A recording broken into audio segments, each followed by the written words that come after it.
Let's examine now this beautiful journal that's bound in a mid-20th century morocco binding. Beautiful marbled boards, speckled edges, raised bands, gilt lettering, beautiful marbled end papers like so. Yes, it is 4 journals bound into this single volume. Very scholarly, well illustrated journal. The first issue is January of 1928. It's a quarterly, so it's every 3 months. And we see here Iceland and Baffin Island and so on.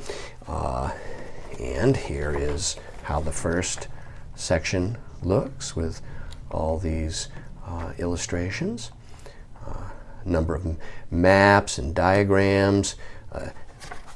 The journals, the articles that appeared within here almost certainly appear for the first time in print in this publication. I'll lay this down like this, and here we have, this is a map of the soils and topographic regions of, say, the island of Cuba, like so. Okay, and on it goes. Yeah, very well illustrated. They also review all kinds of publications that have been recently released, which is interesting. The second section, or the second journal, is this one here. The white coal in Italian industry, that's interesting. American colony in Brazil, astronomical observations in the Maya area, the Coast Range of British Columbia, like really, like very interesting, like this. It's an interesting little map there, the Coast Range of British Columbia. And on it goes, the Gulf of Maine, population in Iceland in Africa, East Africa. There's Portuguese East Africa here. Yeah, interesting. Like so, Tanganyika. Okay. And then we get to the July issue. And we have population in Japan. Yes. Interesting. Yeah. Captain Wilkins' Arctic expedition of 26 to 28. And here we have, like so, with this large fold out like this of it's a population map of Wisconsin. And fold it back up like this, tuck it back in like so. And then we continue to this one right here that folds out like this.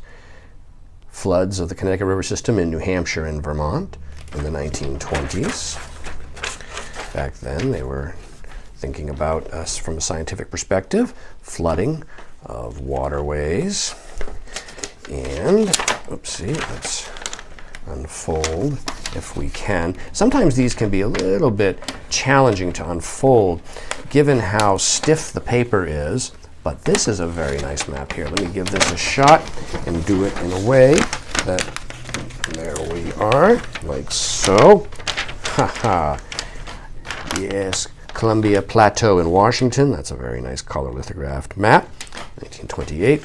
And then I'm going to do like this.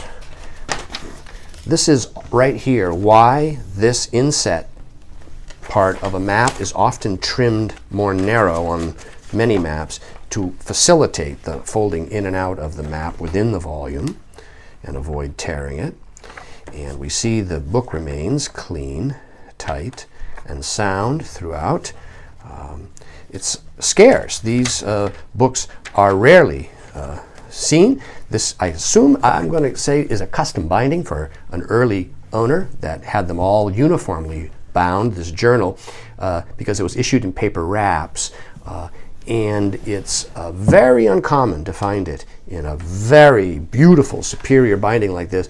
These bindings alone today to put on a book would be at least $250, possibly $350 to put a binding like this from scratch on this journal. But it is as you see it, and it is available now online from me, Brian DiMembro.